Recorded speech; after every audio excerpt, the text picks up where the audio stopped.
haber cimentado las bases fundamentales en lo que es la relación con fe y razón en el contexto medieval, vamos a dar por concluido o por terminado este tema. Yo sé que quedan muchas preguntas todavía, quedan muchas dudas. Lo invito a mi estudiante a que lea, a que investigue, a que profundice, a que consulte en otras fuentes desde su saber y entender. Me agrada que se haya quedado algunos argumentos, algunas ideas para sustentar y defender la existencia de Dios, no solamente desde el acto de fe, desde el hecho teológico, sino desde el acto filosófico, es decir, apoyado en la razón. Y que a partir de allí sea posible argumentar algunas ideas fuertes que sostengan nuestro modo de creer y nuestro modo de pensar y de practicar nuestra fe cristiana. Si bien es cierto, nuestra institución es católica, cristiana, y nuestra filosofía pues también va enfocada a este hecho pedagógico. Cerrando entonces la Edad Media, vamos a dar un giro, vamos a dar un paso enorme a la modernidad, y lo haremos en un primer momento con una época llamada el Renacimiento. Después miraremos otros espacios como el siglo de las luces, la revolución científica, hechos más concretos más adelante. De modo que algo característico ya para dejar claro de entrada es que en la modernidad el objeto de estudio, la centralidad, ya no va a ser Dios. Y allí cito, entre comillas, una frase muy común de Guillermo Federico Nietzsche, que de alguna manera también Carlos Marx comulga con esta misma idea, pero de otra manera. Nietzsche habla de que Dios ha muerto. Esto para decir, en términos filosóficos, que el hombre moderno por excelencia supera la idea de Dios. Recordemos que en el contexto medieval todo giraba en torno a Dios. Fue una época exclusivamente teocéntrica, Dios como el centro y la medida de todas las cosas. Para la modernidad nos vamos a situar ante el tercer enigma o ante el tercer problema de la filosofía, que es la antropología. Es decir, esta belleza que tengo acá, el hombre se constituye como el centro y la medida de todas las cosas.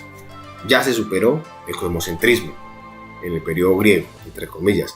Ya se superó la idea de Dios en términos medievales, entre comillas. Nietzsche ha muerto, Marx diría, la religión es el opio del pueblo. Es decir, tanta maldad, tantos daños que le hizo la religión católica en el contexto medieval es suficiente para que el hombre supere eso y renazca, es decir, vuelva a nacer a su mundo, y ese es el renacimiento. Desde un ángulo crítico, ¿no? Porque si lo vemos en términos históricos, lo positivo que le aportó la religión cristiana y católica al mundo en la Edad Media, pues es abundante más que lo negativo. Claro que hubo errores, hay que reconocerlos, pero nos quedamos con las cosas positivas. De modo que de aquí en adelante nuestra reflexión va a girar en torno al hombre, y con él otros elementos como la revolución científica, como la revolución industrial, el siglo de las luces, donde la razón se pone como el centro para explicar los fenómenos. Ya la fe queda a un lado nuevamente. Vamos a reflexionar sobre la conceptualización, sobre la existencia del hombre. Algo histórico y trascendental en este punto fue la Reforma Protestante, aquella división que hubo entre Martín Lutero, Calvino y Enrique VIII frente a la Iglesia Católica Romana, y pues crearon una división aparte de Alemania y de Inglaterra. Preguntas de orientación para desarrollar esta reflexión. ¿Qué es el antropocentrismo?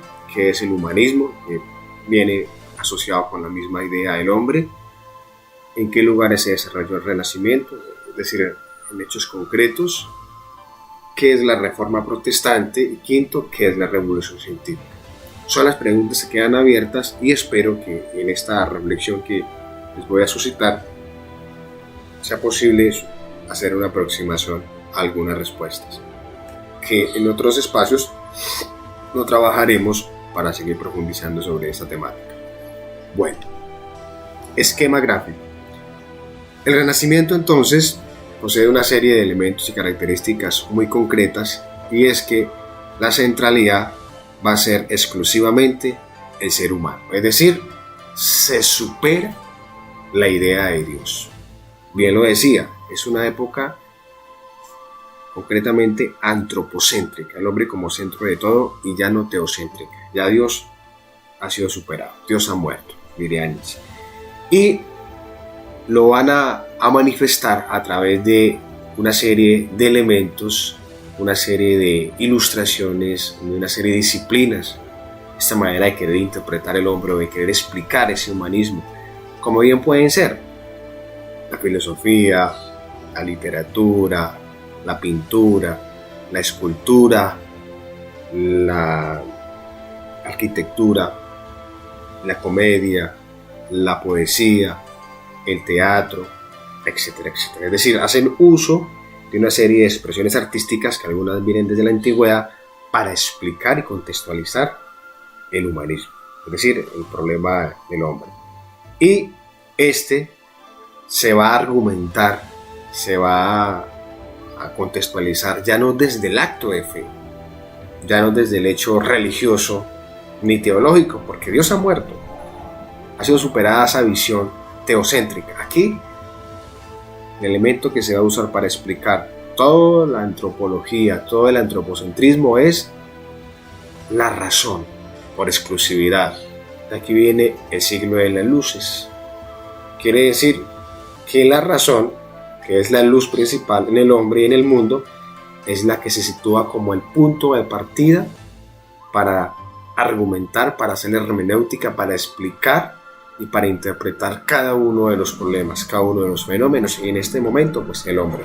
Y se caracteriza esta época por despertar nuevamente el espíritu de la curiosidad, el espíritu de la pregunta, el espíritu de querer saber, el espíritu de querer interpretar, de ir más allá del acontecer.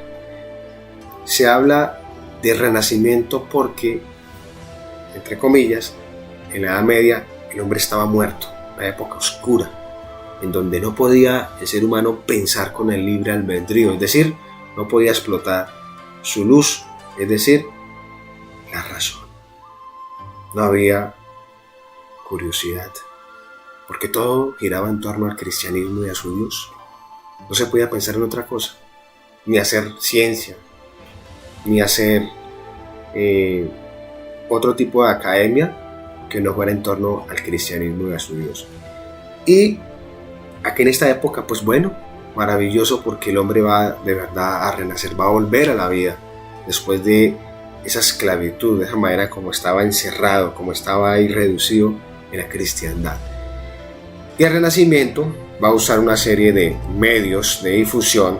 Ya les hablaba de algunos como son las artes, les hablaba de la pintura, escultura, música, arquitectura, pero con Gutenberg viene a nacer la imprenta, y con esta se van a empezar a difundir las ideas, los pensamientos, las teorías que se escriban. Antes de la modernidad en la Edad Media, la educación estaba reservada y era exclusivamente de la alta burocracia y del clero, pero lo que era desde los artesanos, el proletariado, ellos no tenían acceso a la educación, no tenían acceso a las academias. En aquel momento medieval pues eran las catedralicias, los conventos, los monasterios, donde se impartían estudios de literatura, de letras, de teología, de filosofía. De modo que ya para el siglo XVII, con Juan Amos Comenius, el padre de la educación, el padre de la pedagogía, se va a desarrollar las primeras escuelas, el contexto italiano, español, francés, inglés, alemán, para que todos los seres humanos accedan o tengan la posibilidad de la educación, no como un derecho, el derecho viene después, con la Declaración Universal de los Derechos Humanos, ya para la modernidad. Pero ya se empezaban a suscitar las primeras bases de una escuela que no la había en la Edad Media, y una escuela pensada y diseñada para todos. Y la imprenta, las academias, van a ser las grandes aliadas para que todo el cosmos, para que los ciudadanos de del mundo, por decirlo así, tengan la posibilidad de acceder a aquella realidad que no conocían en el contexto medieval y por la cual eran engañados por la ignorancia, y que fueron reducidos por los apologistas, es decir, usaron la filosofía para difundir las ideas del cristianismo, y que fue una época también muy dogmática, es decir, se creía por creer, pero no había las bases fundamentales por las cuales se creían, al menos para poder dudar o confrontar. Y quien lo hacía pues era llevado a la guillotina, llevado a la hoguera, lo tomaba a la Inquisición, que era un tribunal de la iglesia reservado a la orden de predicadores o los dominicos, y ellos, como unos jueces y magistrados, penalizaban a aquellos que se dedicaran o que tuvieran la intención de desafiar al cristianismo. Entonces Gutenberg, con la imprenta, va a suscitar la posibilidad que las ideas escritas van a empezar a ser difundidas para aquellos que desconocían, y pues por ende en esas ideas ya pues, debían ser leídas mediante un proceso de acercamiento a la lectura que antes no se conocía.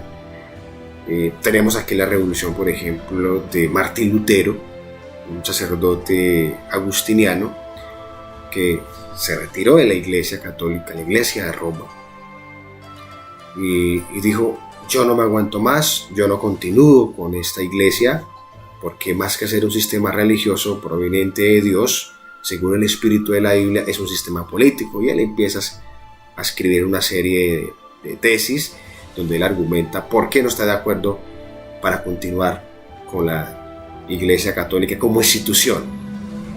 Y bueno, ahí dice que Cristo no está presente en la Eucaristía, que a la Virgen no se le debe honrar tanta reverencia, que Dios no está presente en los objetos como las imágenes, cuestiona el celibato en la vida sacerdotal, y dice que la fuente común de la cual debe beber el cristiano es la Sagrada Escritura, es decir, la Biblia. Bueno, estas ideas, y fue el primero en tomar la Biblia de la Vulgata, es decir, de la escritura latina, del latín, que había sido pues, el medio de comunicación y de difusión en el contexto medieval, porque era la lengua, o sigue siendo la lengua oficial todavía de la Iglesia Católica, además porque era casi el único lenguaje que se hablaba en aquel momento y que se escribía, y que quien accedía al latín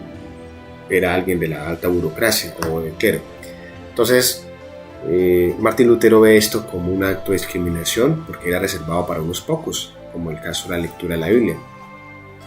Y Martín Lutero lo que hace es tomar la Vulgata, se habla así, la primera Biblia que se escribió del griego, del hebreo y del arameo al latín, en una lengua vulgar, y Lutero lo que hace es tomar esa lengua vulgar, lengua latina, que se conoce, y la escribe por primera vez en otro idioma que no haya sido el de los clásicos, y ese idioma va a ser el alemán.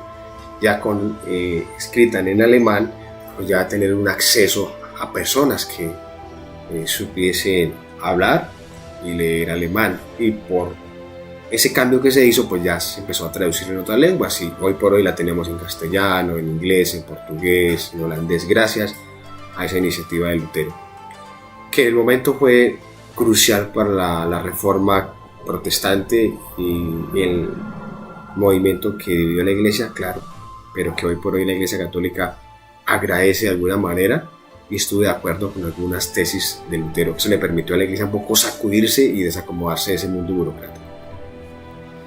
De Lutero, aparte de esta división de reformar, creó su propia iglesia aparte, siendo sacerdote se retiró de la iglesia, luego conoció a una monja, también se retiró del convento, se casó con ella, hicieron su nueva iglesia llamada los Luteranos, y hoy por hoy es una iglesia muy importante en el mundo, que tiene como sede principal en Alemania, y tiene alguna comunicación todavía, alguna comunión con la iglesia romana, porque tienen algunas prácticas del hecho católico todavía. Y Lutero usó la imprenta, ya nació la imprenta de Gutenberg, para coger y timbrar, por decirlo así, varias copias de la Biblia nueva, la Biblia alemana, y la empezó a divulgar, a que la conocieran los ciudadanos que antes no se conocieran. Un libro sagrado, un libro misterioso que solamente era para los curas y burgueses medievales. Bueno, por ahí después viene también Juan Calvino. También hace una división interesante en la iglesia, que vale la pena conocerlo más adelante. Viene Enrique VIII en Inglaterra, que también fue un gran revolucionario y creó un nuevo sistema religioso llamado los anglicanos, que en otro espacio lo vamos a profundizar. Bueno, cerrando acá el tema de la imprenta y de las academias, viene también el desarrollo científico, donde se va a falsacionar, es decir, a refutar la teoría del cosmocentrismo frente al heliocentrismo, y esto lo va a presidir Nicolás Copérnico, donde va a defender que el Sol era el centro del universo, teoría que se proyectó en la Edad Media y en la cual interpretaban como si el Sol fuese ese Dios. Van a haber también otros científicos ya en el lado de la biología, de la medicina, que van a empezar a florecer para explicar las nuevas otras teorías. Viene por allí, por ejemplo, Newton con la teoría de la relatividad. Más adelante vienen el origen y el nacimiento de las revoluciones industriales, lo que hoy por hoy ya conocemos en el avance científico. Se van a crear los primeros automóviles, la pólvora, la energía eléctrica, la luz, los primeros experimentos humanos para hacer un poco de estudio de medicina. Es decir, este paso del Renacimiento va a permitir a que el mundo se abra al verdadero conocimiento y al verdadero desarrollo de la razón. Y lo que hoy por hoy, algunos historiadores dicen que el mundo en términos de avance no es lo que es. Seguimos un poco atrasados porque pese a que se superó la idea del teocentrismo de la Edad Media, aún seguimos con un poco de atraso. Y la pregunta que se hacen los historiadores es que ¿qué hubiese pasado si la Edad Media no hubiese estancado un poco el mundo? Quizá no estaríamos acá, estuviésemos un poco más modernizados. Y no hemos pensado en la quema de la Biblioteca de Alejandría, que según los historiadores allí reposaban grandes fuentes de investigación científica, grandes avances en teorías, y que fueron quemadas por los cristianos porque consideraban la Biblioteca de Alejandría como pagana, y de lo poco que se conservó, de lo poco que quedó, lo que lograron rescatar, es lo que ha permitido las bases fundamentales del desarrollo científico de la modernidad. Entonces también los historiadores hacen la pregunta: ¿qué hubiese pasado si la Biblioteca de Alejandría no se hubiese quemado? No sé, quizá no estaríamos acá, el mundo sería otro. El estilo del Renacimiento entonces se caracteriza como el hombre, como el humanismo, el centro de todos, y a partir de allí este es el que va a emerger toda la construcción filosófica. Todo va a girar en torno al hombre, de allí ya proviene la moral, la ética, la política, la ontología, allí proviene la axiología, la psicología, el socialismo, el psicoanálisis, bueno, todo lo que va a germinar después del Renacimiento. Chicos, con esta introducción espero que quede el panorama abierto y que tengamos ya más o menos una Weltanschauung, una visión de conjunto frente a lo que vamos a desarrollar de aquí en adelante. Temas o hechos muy concretos como son el humanismo, la reforma protestante y la revolución científica. Son los tres elementos en los cuales vamos a profundizar para entrar propiamente a otros hechos mucho más estructurados dentro del marco de la modernidad. Queda entonces la pregunta abierta: ¿Dios ha muerto en la modernidad y el nuevo Dios es el hombre? ¿Qué piensan?